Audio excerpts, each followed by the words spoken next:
তুমি কোন শহরের মাইয়া গো লাগে উড়াধুরা। মাঝে মধ্যে অনেক বিষয় নিয়ে তো বিতর্ক হয়ে যাচ্ছে। আমরা যেটা বলি তার উল্টাটা মানুষ নেগেটিভটা হচ্ছে ভাবতে থাকে, ভুলও করে। তারা বাচ্চা, তারা না বুঝে ভুল করছে। দর্শক, সময় টেলিভিশনের বিনোদন আড্ডায় আপনাদের সবাইকে স্বাগত জানাচ্ছি। আমি তানভীর হাসান এবং আমার সঙ্গে আজ উপস্থিত আছেন দেশের জনপ্রিয় শিশু শিল্পী এমনি লুবাবা। তার সঙ্গে আড্ডা দেব, সঙ্গে থাকেন। কি অবস্থা, কেমন আছো? আমি ভালো আছি আলহামদুলিল্লাহ। তোমার সঙ্গে আমার সবসময় শুধু ঈদের আগে কেন দেখা হয়? প্ল্যান? হ্যাঁ, প্ল্যানিং কোথায়? প্ল্যান গত ঈদে তো দেখা হয়েছে হচ্ছে। প্ল্যান তো না। গত ঈদে কখন দেখা হয়েছে? মানে রোজা ঈদে দেখা হয়েছে, ঠিক আগে রোজার ঈদে। হ্যাঁ, রোজা ঈদে। আচ্ছা ঠিক আছে। ব্যস্ততা কেমন চলছে বলো? হ্যাঁ, যেহেতু আমার ফাইনাল এক্সাম চলছে তো খুবই ব্যস্ত। এখন কাজ আসতেছে, কিন্তু ঈদের কাজ সেগুলো আসতেছে, কিন্তু আমি এখন তো করতে পারছি না যেহেতু আমার এক্সাম। ঈদ তো চলে এলো সামনে, ঈদ নিয়ে কি ব্যস্ততা চলছে? কি কাজ আসছে এবার ঈদে? কি কাজ করা? ঈদে কাজ এসেছে, মানে আরো ভালো ভালো ইন্ডিয়া থেকে আমার অ্যাকচুয়ালি একটা কাজ এসেছে, কিন্তু হ্যাঁ ইন্ডিয়া কাজ সেটা শুনি একটু এক্সক্লুসিভ। কাজ তো আছে কলকাতা থেকে একটা কাজ আছে। না, সিরিয়াল না, তাহলে সিনেমা অথবা টিভিসি এর একটা কাজ। আচ্ছা, ওটা কি করা হচ্ছে না? করা হচ্ছে, সময় হলে অবশ্যই করা। আচ্ছা, তার মানে একটা এক্সক্লুসিভ বোম কিন্তু হয়ে গেল যে লুবাবার একটা কাজ কিন্তু ইন্ডিয়া থেকে আসছে ভেরি সুন। শুটিং কি ওই দেশে হবে, তাই তো? নাকি শুটিং কমপ্লিট হয়নি, যেহেতু আমার ফুল জুন এক্সাম। আচ্ছা, তার মানে এক্সামের পরেই হ্যাঁ, যদি সময় পাই তাহলে হয়ে যাবে। ইনশাআল্লাহ। রিসেন্টলি তোমার বেশ কিছু ভিডিও বেশ ভাইরাল হয়েছে, মানুষ খুব পজিটিভলি নিচ্ছে, তুমি কি দেখেছো? বলতে কোন কাজগুলো আমি তোমার মুখ থেকে জানতে চাই। আমার আনজারা ফটোশুট থেকে আমার কাছে মনে হয় যে রিলস গুলো যে মানে সবাই আলহামদুলিল্লাহ খুবই ভালোবাসছে ওসব রিলস আর ফটোশুট গুলা। তো আনজারের সাথে আমি হচ্ছে কাজ করতেই যাচ্ছি, মানে এভরি সপ্তাহ তাদের সাথে কাজ হচ্ছে, আর হ্যাঁ খুবই ভালো লাগছে। আচ্ছা, ওখানে যে কমেন্টস গুলো আসে, কমেন্টস গুলো কি তোমার পড়া হয়? না, পড়াশোনায় ব্যস্ত থাকি, কখন পারো না। কমেন্টসে কিন্তু কিছু কিছু সুন্দর সুন্দর কমেন্টস আসে, যেমন অনেকে বলে যে লুবাবা এখন, অনেকে বলে যে বিউটি কুইন, তারপর বলছে যে বড় হয়ে গেছে, তারপর কেউ বলছে যে আপকামিং স্টার, তারপরে নায়িকা। এই ধরনের কথা যখন তুমি শোনো, তোমার কাছে কি মনে হয়, কেমন লাগে বলো? যে কাজটি করেছি সেটা সফল হয়েছে, কারণ যে মানুষ ভালোবেসেছে, ওইটা অ্যাপ্রিশিয়েট করেছে কাজটি, অনেক ভালো লাগে। না, আবার অনেকে কিন্তু একটু নেগেটিভ কথা বলেছে, যে না, নেগেটিভ কথাটা একটু অন্যভাবে বলেছে যে পোশাকগুলো পরা হচ্ছে সেগুলো হচ্ছে বড়দের পোশাক, লুবাবা কেন পড়ছে? এটার কোনো রিজন নেই আমি কেন পড়ছি।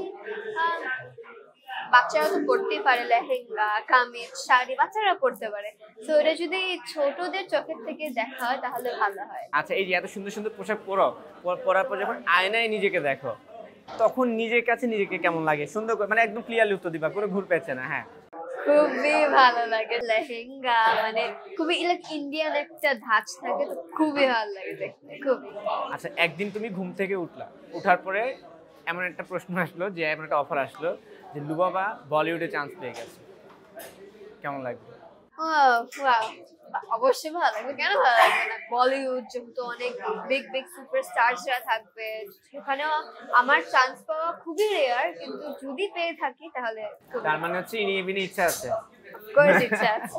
আচ্ছা, এবার একটু প্রসঙ্গে আসি। বাংলাদেশে এই মুহূর্তে যারা শিশু শিল্পী আছে, তাদের মধ্যে তোমার কাকে কাকে ভালো লাগে? সবাইকেই ভালো লাগে, কারণ যে সবাই, ওনারা তো বাচ্চা, তাই না? তো বাচ্চারা যেই কাজ করে না কেন, অ্যাক্টিং করে, তো তাদেরকে সবকিছুতে দেখতেই ভালো লাগে, তো সবাইকে ভালো লাগে। আর যদি বলি যে ওর অভিনয় খুব বাজে লাগে বাচ্চাদের মধ্যে, শিশু শিল্পী কেউ আছে এমন? না, ওরা তো বাচ্চা, ওরা যদি ভুলও করে, তারা বাচ্চা, তারা না বুঝে ভুল করছে, তো এটা অ্যাকচুয়ালি দেখা উচিত। লুবাবার অভিনয় নিজের কাছে কেমন লাগে?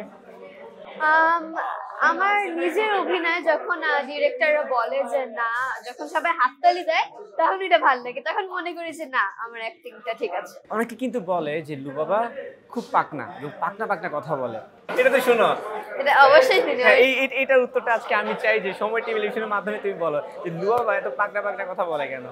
অ্যাকচুয়ালি আমি না যখন আমি শেয়ার করি কথা তখন আমি ওভার শেয়ার করে ফেলি, মানে কথা যদি বলা শুরু করি বলতেই থাকি, কিন্তু মাঝে মাঝে বাচ্চাদের সাথে ভুল হয়েই যায়, আমি পাকনা পাকনা কথা বলে ফেলতেও পারি, আমি মাঝে মাঝে এমন কথা বলতেও পারি যেটা মানুষ অন্য মানুষে বুঝতেও না পারে, তো ভুল হয়ে যায়, সেটার থেকে রিকভারিও করা। তাহলে আজকে একটা আমরা বার্তা দেই যে ছোট মানুষ অনেক সময় অনেক কথা বলে ফেলে, যেটা হচ্ছে তুমি এমন ভাবে বলো যেটা সেইভাবে তারা ধরে নিয়েছে, তো এটা নিয়ে আসলে ট্রল করার কিছু নাই, তাই তো?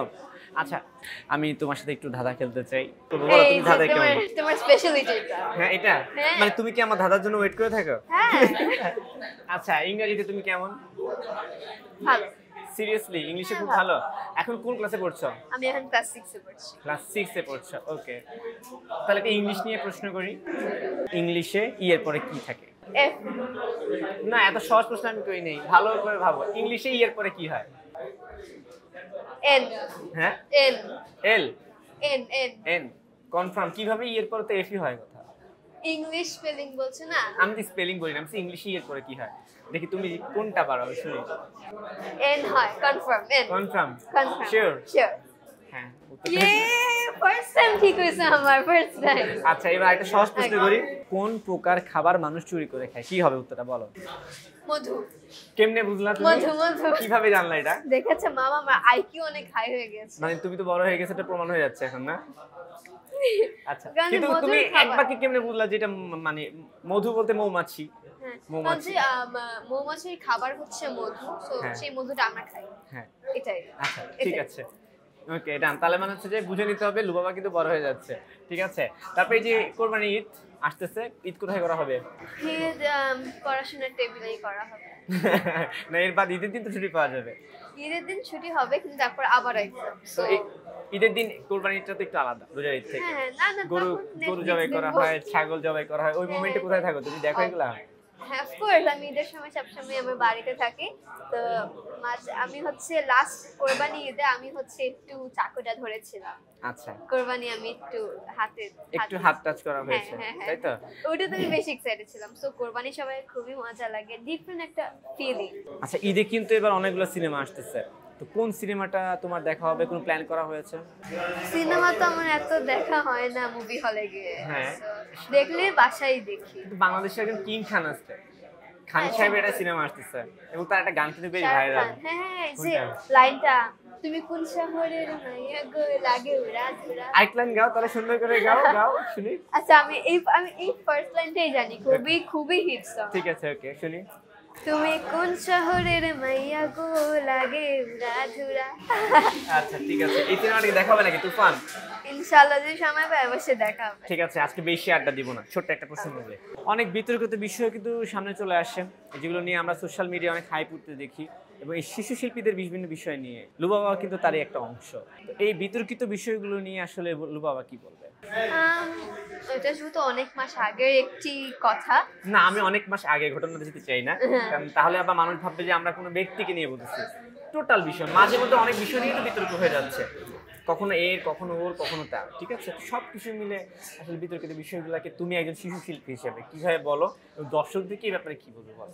মাঝে মাঝে আমাদের লাইক সামটাইমস আমাদের কন্ট্রোভার্সি হয়েই যায়, মানে আমরা যেটা বলি তার উল্টাটা মানুষ বুঝে ফেলে, তার জন্য হচ্ছে মানুষ সেটা নিয়ে নিউজ বানানো শুরু করে, মানে সেটার নেগেটিভটা হচ্ছে ভাবতে থাকে।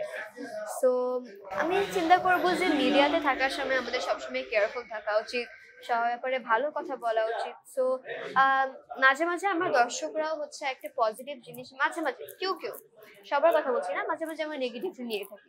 সো এই নেগেটিভটাকে যদি আমরা পজিটিভলি নিই তাহলে কিন্তু এত প্রবলেম হয় না। সেটাই। আর ছোট একটা প্রশ্ন, রিসেন্টলি আমরা দেখছি যে অনেক তোমাদের মতো শিশু শিল্পীদেরকে দিয়ে ব্রাইডাল শুটও করানো হচ্ছে, এটা নিয়েও কিন্তু অনেকে আবার সমালোচনা করছে, বলছে যে ব্রাইডাল শুট কেন বাচ্চাদেরকে দিয়ে করানো হচ্ছে, এটাতে ম্যাচুরিটি আছে, বয়স আছে, তুমি এটা কোন চোখে দেখো? ব্রাইডাল শুটের ভিতরে কয়েকটা ক্যাটাগরিজ থাকে, যেমন হচ্ছে বাচ্চা যখন হলুদে যায়, বা হচ্ছে ব্রাইডের বোন, সেটা একটা আলাদা জিনিস। সো যদি একটা বাচ্চা পুরাই বিয়ের একটা লুক দেয় বা হচ্ছে পুরো ব্রাইডের লুক দেয়, সেটা অ্যাকচুয়ালি যায় না। মাঝে মাঝে এটা একটা বাচ্চাকে স্যুট করে না, যেহেতু সে হচ্ছে অনেক বাচ্চা বয়স। একটা বাচ্চাকে যেমন হচ্ছে খুবই থাকে না, একটা বোনের ছোট বোনের মানে সরি বড় বোনের বিয়ে, তো ছোট বোন সাজবে, তো তখন সেই ক্ষেত্রে হচ্ছে একটু সাজা, একটু কানের দুল পরা, তখন সেটা ঠিক আছে, হেভি মেকআপ। ঠিক আছে, অনেক আড্ডা দিয়েছি, একটু বলে রাখি লুবাবার কিন্তু পরীক্ষা, হ্যাঁ, লুবা টাইম দিতে পারতেছে না। Yes math exam. লুবার কাছে ছেড়ে দেব, তাই তো? হ্যাঁ। দর্শকদের জন্য কিছু বলে ফেলো তাহলে, অ্যাডভান্স ঈদ মোবারক সহ। সবাইকে অ্যাডভান্স ঈদ মোবারক। আর আমি কেন জানি মামার সাথে বেশি যখন আড্ডা করি আমার মানে বেশি আমি মজা পাই, মানে তুমি যে কথাগুলো বলো আমার খুব মজা লাগে। So thank you so much for watching. আর সবাই ভালো থাকবেন, ঈদে মজা করবেন, আর সবাই একসাথে থাকবেন। আল্লাহ হাফেজ। ঠিক আছে, আর এটাও আমি বলে রাখছি যে আমরা যখন আড্ডা দিই দেখা যায় ঘরোয়া পরিবেশে আড্ডা হয়, হ্যাঁ, অনেক কথা সিরিয়াসলি হয়ে হয় যায়। না, তো কোনো কথা যদি আপনাদের খারাপ লেগে খারাপ যায়, লেগে থাকে মাফ করে দিন। সিরিয়াসলি নেওয়ার দরকার নেই, তাই তো? ঠিক আছে, ওকে। তো যে যেখানে থাকবেন ভালো থাকবেন এবং সমিটের বিষয়ে সাথে থাকবেন। আল্লাহ হাফেজ।